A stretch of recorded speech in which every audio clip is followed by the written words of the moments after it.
Hey guys, what's up and welcome back to the channel. Today I'm going to be answering some questions that are, well, the most commonly asked questions that I've had with this wheel setup. This is my 2008 Ford F450. It's a four-wheel drive truck, and I just put a set of 22.5s on there, and I'm going to cover basically everything that I had to research and find out myself.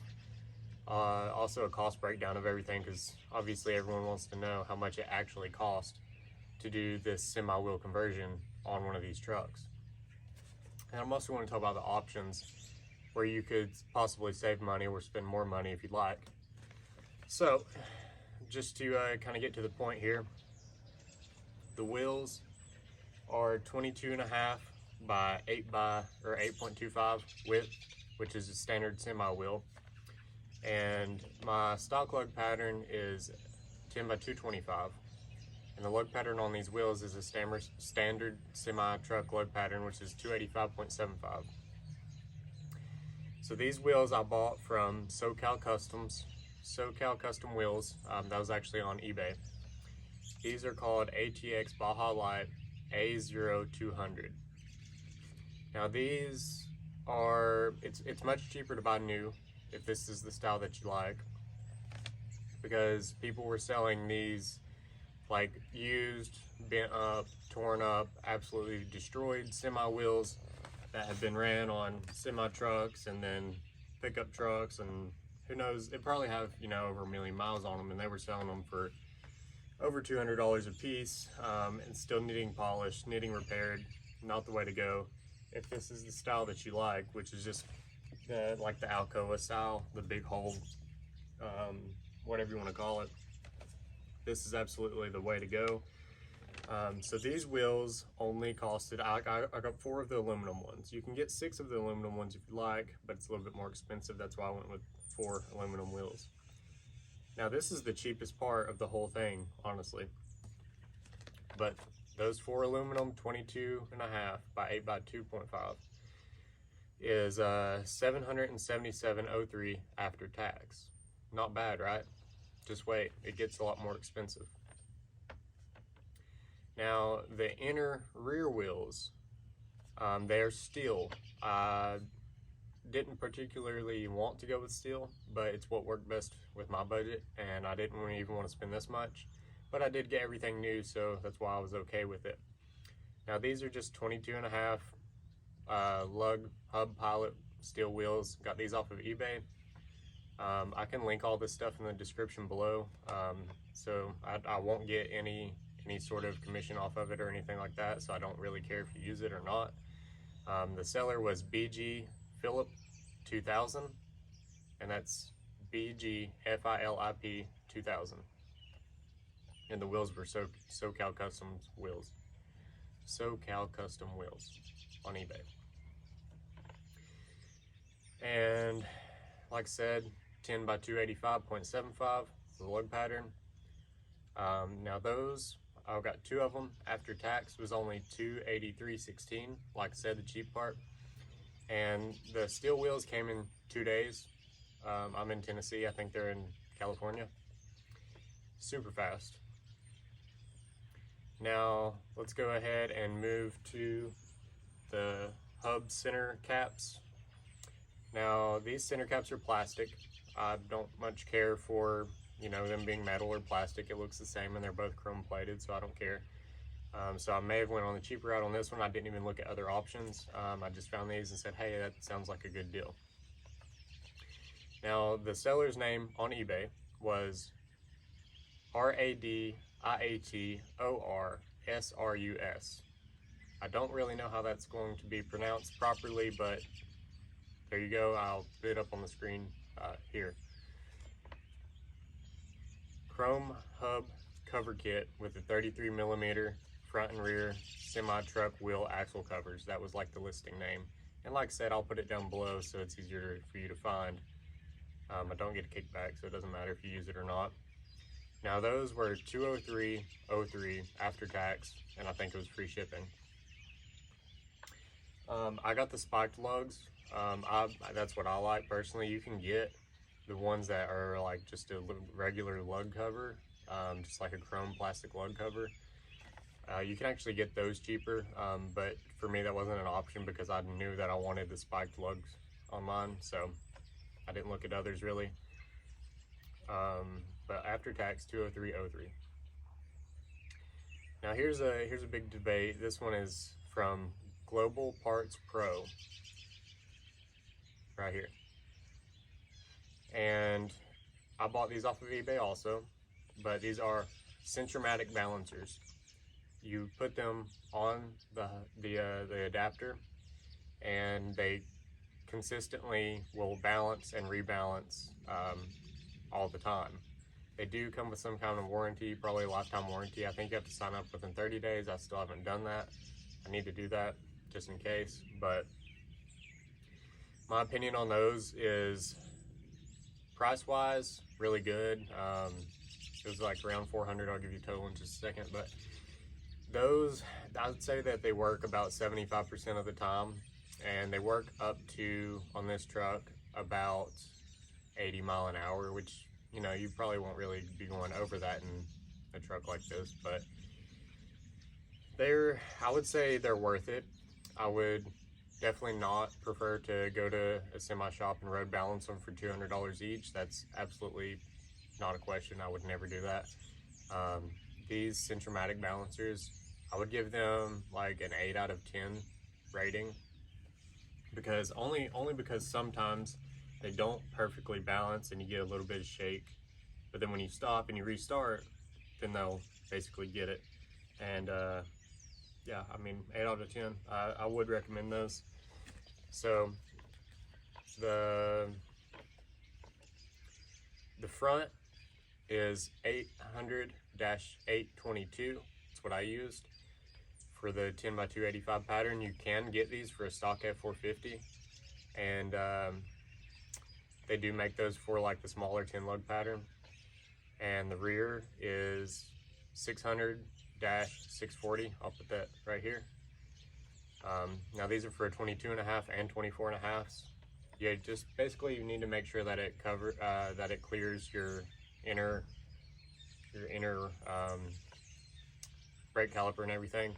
Now they have a diagram that you can go by for your vehicle. I'm just telling you what I got for mine, so make sure to still do your own research. Those were $433.49 after taxes, after shipping, and that's for front and rear. So the next thing I got was the Ready Lift Kit.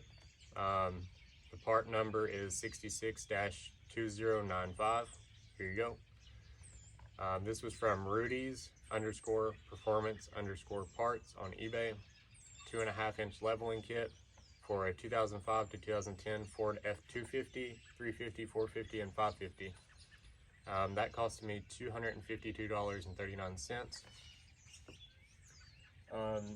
Now, with that kit, it doesn't come with the sway bar extensions, and it doesn't come with the track bar. I don't think that the sway bar extensions are really necessary. However, I do think that the track bar is necessary, and you can get one of those off of eBay also for around 110 bucks. I'll talk about that more here in just a minute. That was $252.39. Now, this is like a very, very easy to complicate thing, but I got custom made wheel adapters from Bronson Investments Incorporated.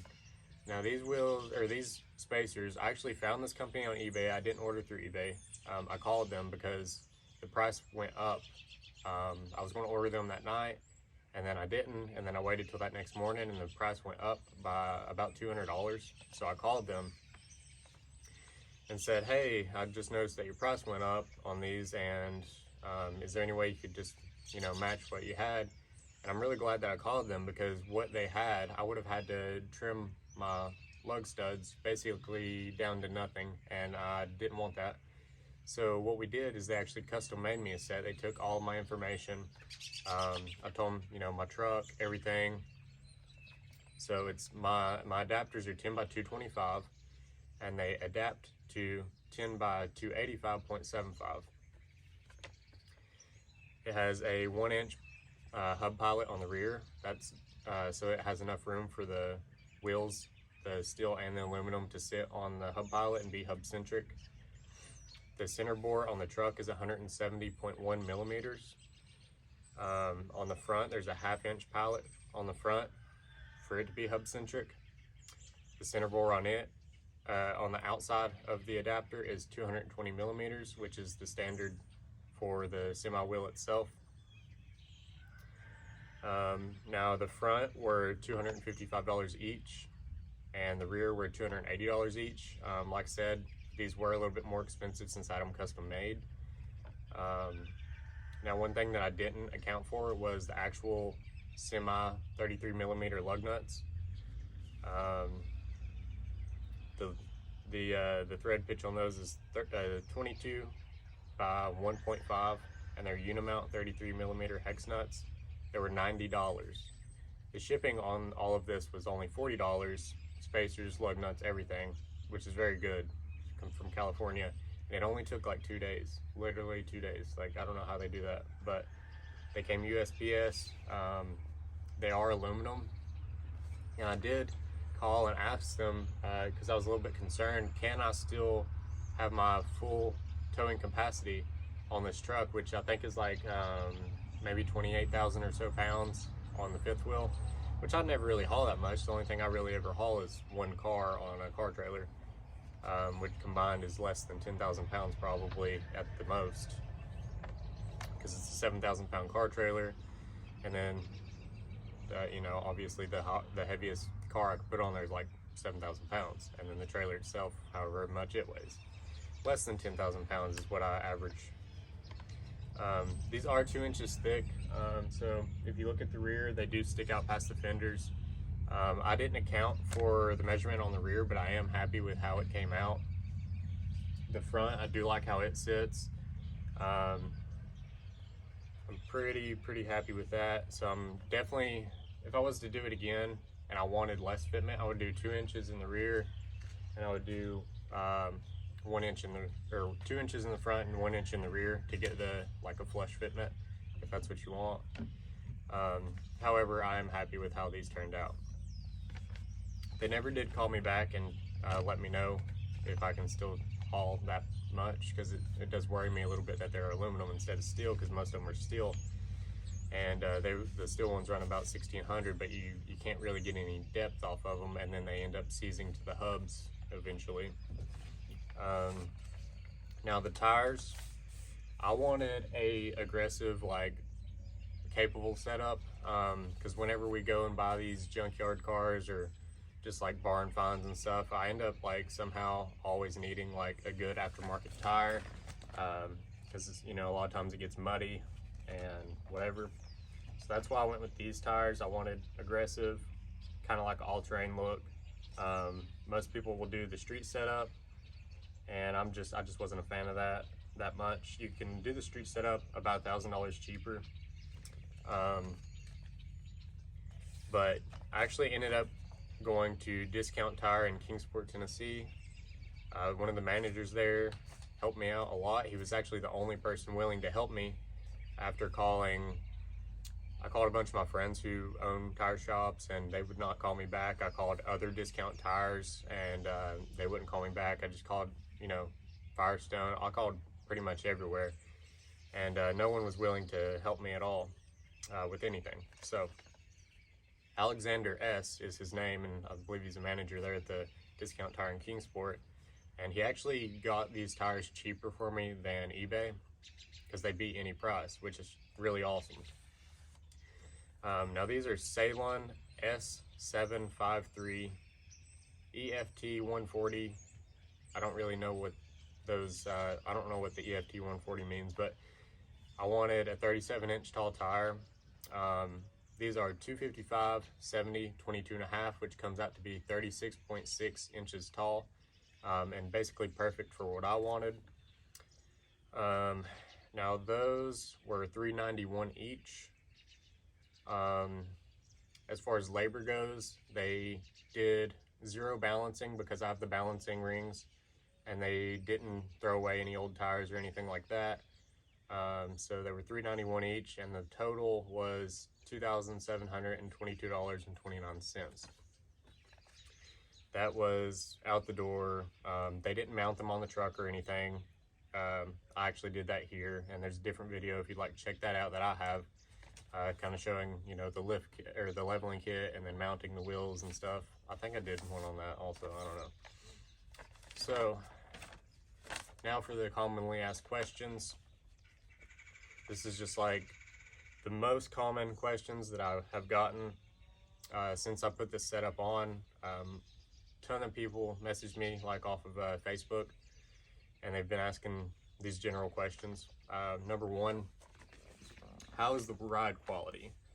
Well, being an F450, the ride quality is very stiff from the factory, and on the stock 19.5s is basically like possibly one of the worst that you could get. Now don't let that scare you away from F450, because I think that the F450 is absolute top dog over any of the diesel trucks, and I think a lot of other people would agree with me. So the ride quality has greatly improved with the 22.5s. I can now go say about 70 miles an hour without using my gear vendors, and I'm only at about 2100 RPM. I think, I don't know, whatever it was before with the 19.5s, it dropped about 500 to 800-ish RPM. And basically I don't have to use my gear vendors on the highway anymore, unless I just want to. And then when I use my gear vendors, it drops it down to like 1800, which then, you know, a lot of black smoke because it's got a big single turbo, but whatever. As far as the ride quality goes, overall, huge upgrade. Truck's a lot smoother. Love it, absolutely love it. This person says, how do they compare to the stock 19.5s? Well, I kind of just covered that accidentally, but so the 22.5s, basically, like, I think it'll actually make the engine last longer just because at highway speeds you are at a much lower RPM, and it's a lot less loud because, you know, straight pipe 5-inch, it's pretty loud. But as far as how do they compare to the 19.5s, yes, they are 1 quadrillion times better than the 19.5s. I would not go back to a 19.5 if someone paid me like 50 grand. I'm not even joking. Like, it's that much better. This person says, was it worth it? Yes, for me, it was worth it. I didn't specifically want to spend as much as I did.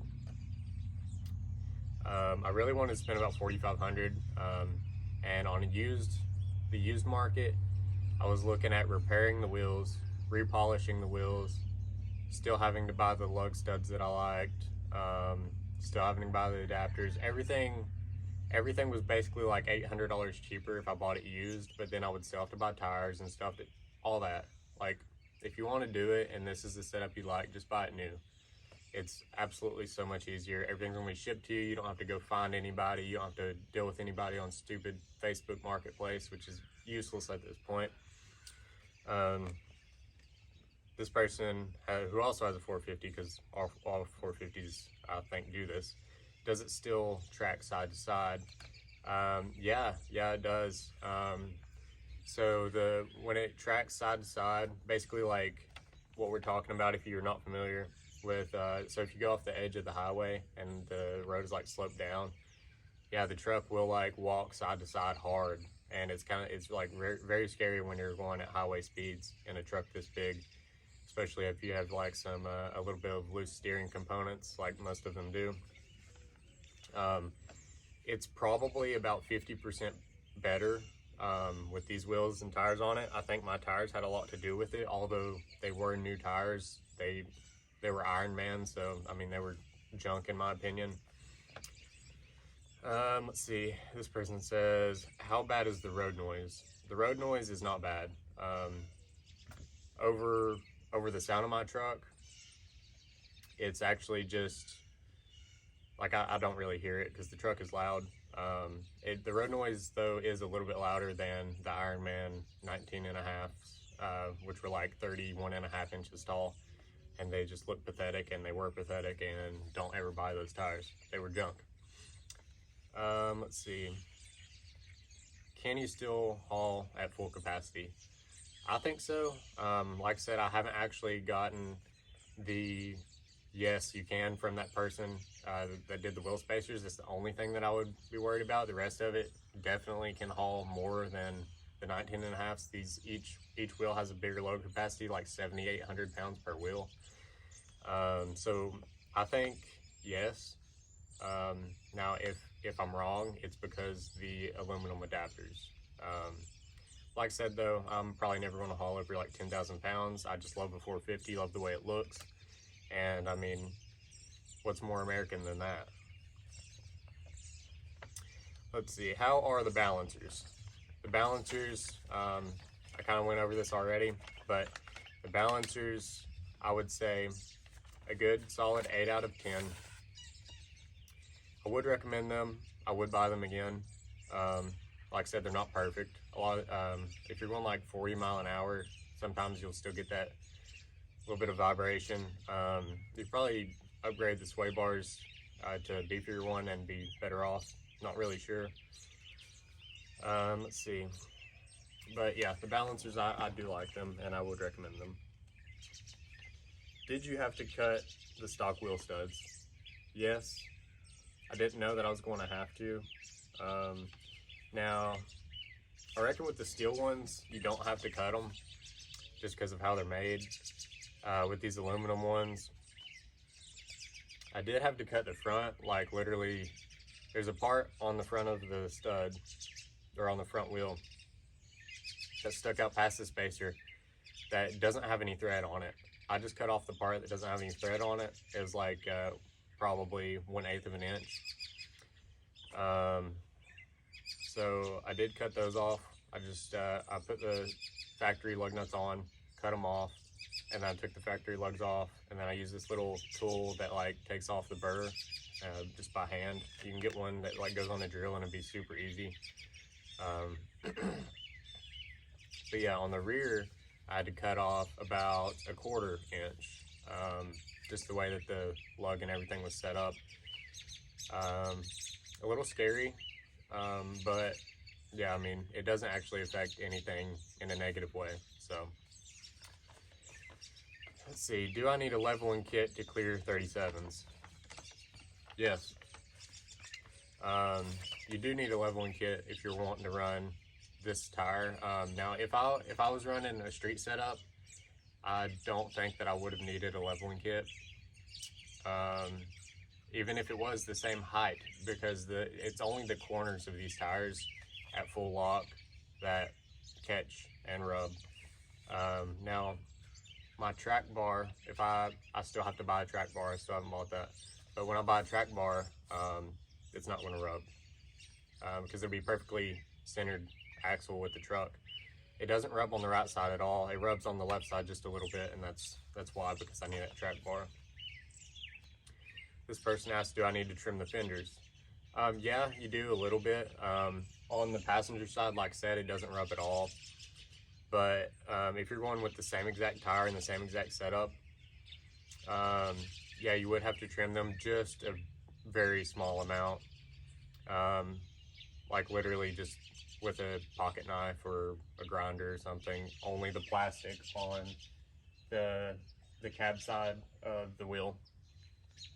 Now, like I said, if I had the track bar, you wouldn't have to trim anything, I don't think, other than like that inner fender well at the very bottom.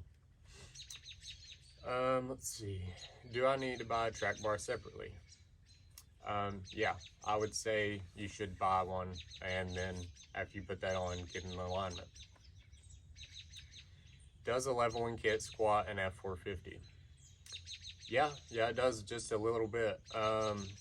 So an F450, I actually had the same, this is 2008 F450. I had a 2008 F350 with a leveling kit, and it didn't squat it. I think the F450 sits a little bit higher in the front because of the straight axle maybe. I don't know, the turning radius is way better on a 450. But on a 450 specifically, it will sit a ½ inch higher in the front than it does in the rear. This person asks, why did you pick that tire? I picked that tire because I wanted something, I still wanted the truck to be fully capable if I was to take it off-road or barn find or whatever. And these tires are amazing. I couldn't find a single review on this tire, but it's a Sailun S. It is the Sailun S753, and I picked those just because I like the look of them a lot. It's the only really aggressive semi-tire still that I could find, and I wanted to still go with the semi-tire because of the capacity. The load capacity of these tires is way more than any regular truck tire.